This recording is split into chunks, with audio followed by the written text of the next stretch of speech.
Ёсць одна думка, якую я хочу, каб вы запомнілі з усяго нашага курса. Толькі одну. Лідары наступных 10 гадоў вызначацца ў бліжэйшы год-два, не пазней.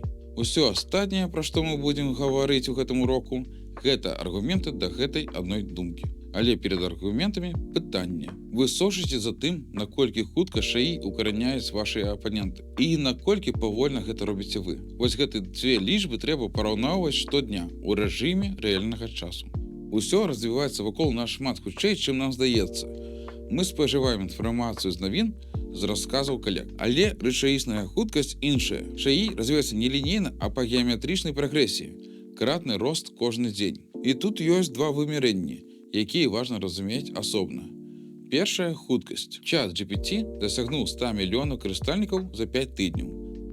TikTok за 9 месяцаў. Instagram за 28 месяцаў. Генератыўны шаі распаўсюджваецца удвая хутчэй за інтэрнэт. Інтэрнэту спатрэбілася 5 гадоў на 40% пранікнення ў ЗША. ChatGPT 2 гады. 800 мільёнаў карыстальнікаў за троху больш чым 2 гады. З іх 400 мільёнаў за апошнія 2 месяцы. І ніхто не сказаў, што заўтра наступіць плато. Верагоднасць таго, што па скрыні будзе расці, імкнецца да 100%. Другое. Глыбіня. Не колькі людзей выкарыстоўваюць шаі, а наколькі глыбока ён укаранёны ў працэсы. Па дадзеных McKinsey выкарыстанне генератыўнага шаі ў кампаніях вырасла з 33% да 71% за 1 год. І вось тут важны момант. Ёсць людзі, якія кажуць, гэта мода, пройдзе. Але мода гэта калі кампаніі пробуюць і кідаюць. Тут адваротная карціна. Не проста паспрабавалі. Яны глыбей укараняюць кожны год. Шаі гэта не мода. Гэта новая базавая адзінка прадукцыйнасці. Як інтэрнэт у 2000-х, як смартфон у 10-х, хто не ўвайшоў тады, даганяў гадамі. Заўважце, гэта не пра тое, ці карыстаецеся вы шаі наогул. Гэта пра тое, колькі функцый ёсць адначасова. Адна функцыя гэта ўжо учорашні дзень. Сёння гэта 5 і больш у звычайным працоўным працэсе. Якой будзе гэта лічба да канца 26 года? 50%? І ці будзе ваша арганізацыя ў гэтых 50%? Вашы апаненты дакладна там будуць.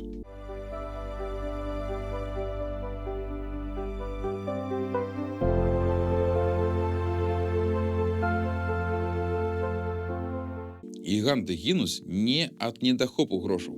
Яны гінуць ад няздольнасці прызнаць змену парадыгмы. Кодак не прапусціў лічбую фатаграфію выпадкова. Ён вынайшаў першую лічбую камеру у 1975 годзе, запатэнтаваў, паклаў у шуфляду і свядома задушыў яе, каб абараніць рынок фотаплёнкі. Тое ж самае адбылося ў медыа. Буйныя выдавецтвы і тэлеканалы бачылі інтэрнэт. Яны ведалі, што ён заменіць усё. Але замест таго, каб узначаліць змену, яны лабіравалі законы, судзіліся, запавольвалі. Газеты судзіліся з Google за індэксацыю артыкулаў. Тэлеканалы білі трывогу за YouTube. Выдавецтвы змагаліся з электроннымі кнігамі. Яны не прайгралі таму, што не ведалі. Яны прайгралі таму, што ведалі і ўсё роўно выбралі абарону ўчорашняга дня. Для нас, НК, медыа, грамадзянскіх ініцыятыў, гэта не абстрактная гісторыя. Гэта люстэрка. Вы абараняеце ўчорашнюю мадэль, пакуль вашы апаненты выкарыстоўваюць магутнасць алгарытмаў. Гэта не захаванне каштоўнасцяў. Гэта добраахвотная самаліквідацыя пра страту актуальнасці. Для НК гэта не пра карпорацыі. Гэта пра тое, што рэсурсы заўсёды абмежаваныя.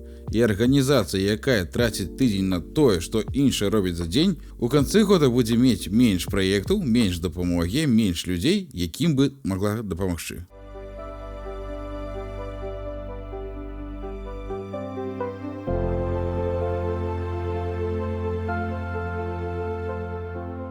Хочу сказаць вам нешта асабістае, не з даследаванняў, з уласнага вопыту.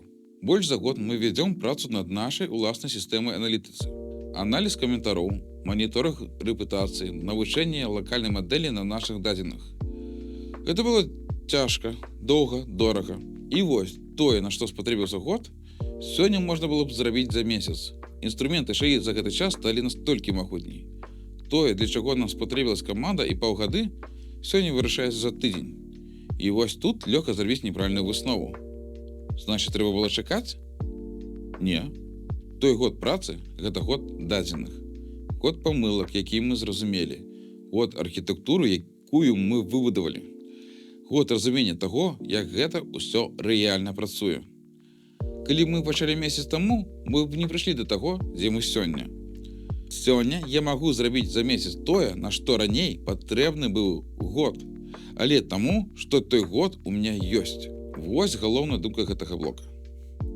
Недаінвеставанне сёння можа прывесці да знікнення заўтра. Страх пераінвеставаць – гэта крытычная памылка. Арганізацыі, якія чакаюць, пакуль стане лепш, плацяць за гэта рэсурсамі сваіх бенефіцыяраў. Гэта называецца падатак на затрымку ШАІ. Гэта не тэорыя. Гэта рэальныя штомесячныя страты. Арганізацыя на 50-200 чалавек, якая не выкарыстоўвае ШАІ, губляе штогод. До 80 000 еўра каманда тоне ў рутыне замест стратэгіі. До 200 000 еўра донары ідуць да больш эфектыўных арганізацый. До 100 000 еўра 62% спецыялістаў гатовы сысці туды, дзе ёсць ШАІ. До 40 000 еўра рэпутацыйныя рызыкі, правалы справаздачнасці. Інстытуцыйнае знесілення.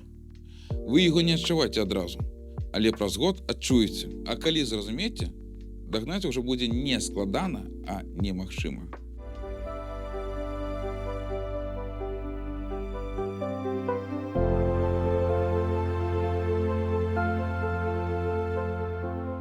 Але ёсць і другі бок гэтай гісторыі. ШАІ – гэта першая тэхналогія, якая дае малой арганізацыі магчымасці буйной. Адзін чалавек з правільнымі інструментамі робіць сёння тое, на што раней патрэбны быў цэлы аддзел. Вы можаце маштабаваць ахоп у 100 разоў, не наймаючы ніводнага новага супрацоўніка. На экране прыклады арганізацый. Гэта арганізацыі падобныя на вашу, якія проста прынялі рашэнне раней. І гэта толькі пачатак. Таму, што мы зараз знаходзімся на пароце наступнага этапу.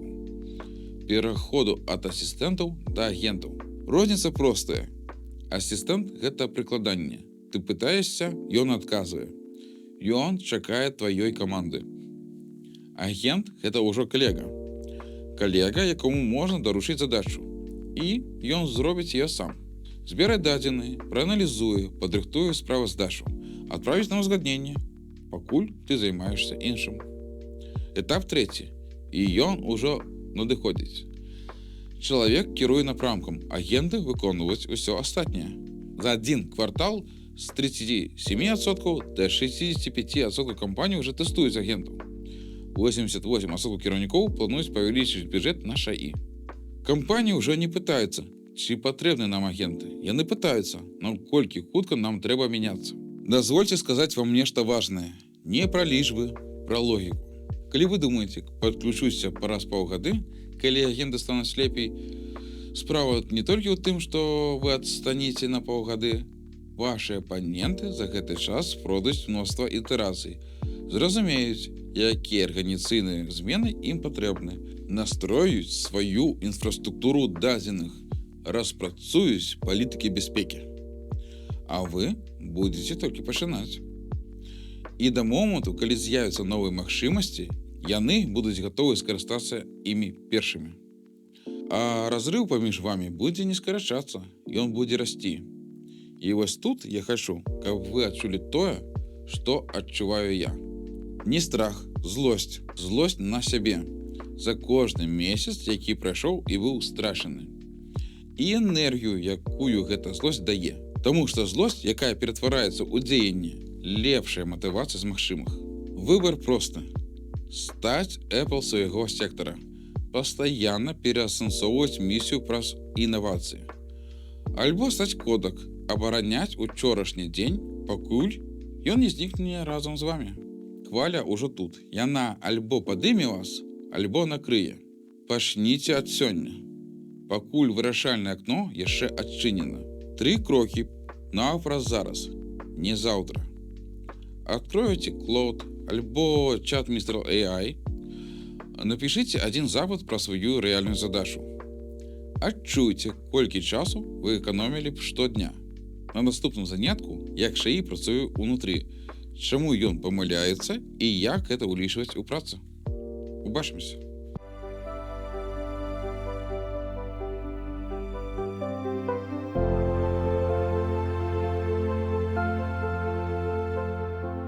Зараз я покажу, што адзін і той жа запыт можна задаць так, каб тэкст падыходзіў розным людзям.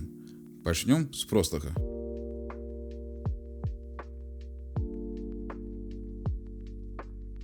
Звярніце ўвагу, я даў ролю чытача і абмежаваў даўжыню. Вось зразумелы кароткі адказ.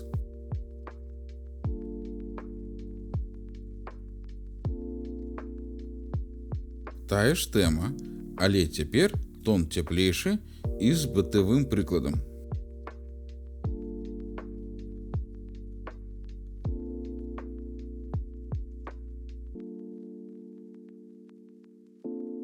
І трэцяя версія для падлетка. Адзін запыт, 3 розныя тэксты.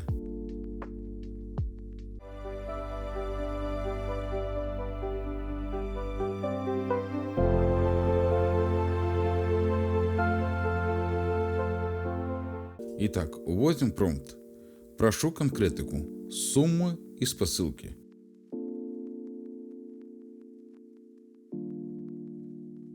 Глядзіце, як упэўнена мадэль адказвае.